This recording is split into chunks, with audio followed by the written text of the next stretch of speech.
One of the most common attacks my opponent will look for when she finds herself in a full mount is the Kata Gatame, or arm triangle strangle. This is a phenomenal attack, not only because it is very powerful, but it's also very conservative. She doesn't need to really do much with her lower body, and so oftentimes, even if I escape the position, my opponent is still in a very strong mounted position. We're going to look now at a way to potentially get around that and still escape while finding ourselves defending this powerful strangle. So, my opponent has a full mount. Let's say we began with an elbow escape, but we made the mistake of opening our elbow. My opponent walks the arm up, we weren't able to close the elbow, and manages to move it to the other side of her head and trap it. This is a terrible position for me. And if I wait long enough, my opponent could potentially dismount and finish me with Kata Gatame strangles. So, I keep my arm framed at the waist. This is going to be very important. And now, I trap the outside of my opponent's ankle exactly like we would on a bridging escape. And now, the first thing we're going to do is take advantage of the fact that my opponent has her hands locked together and therefore doesn't have an arm posted out. And we're just simply going to look to bridge to top position.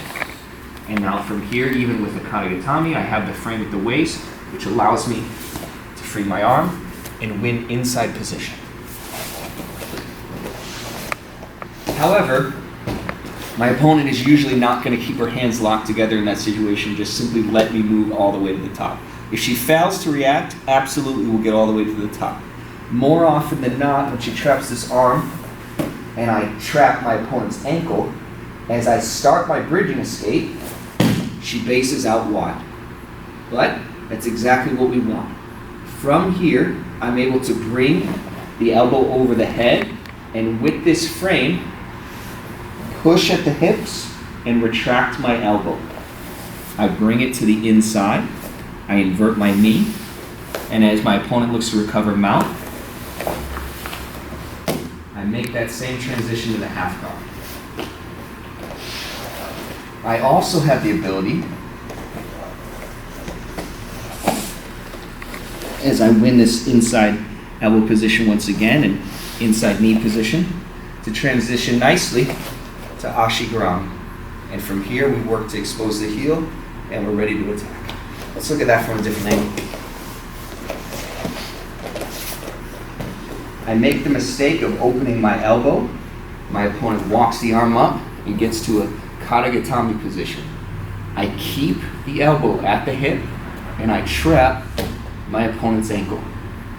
Now, as I work to bridge, if my opponent fails to react, I get to top position, free my arm, and I win inside position. More often than not, as I start my bridging escape, my opponent's going to base out. Now, we bring our elbow to the inside, invert our knee, and we win inside position at the knee. As my opponent looks to recover mount, I clear the crossface, I win the underhook, and I solidify my half guard. In addition, as I make this transition and win inside knee position, it's an easy thing to bring our foot to the hip, connect knee to ankle, and work to expose the heel for all sorts of lower body submissions.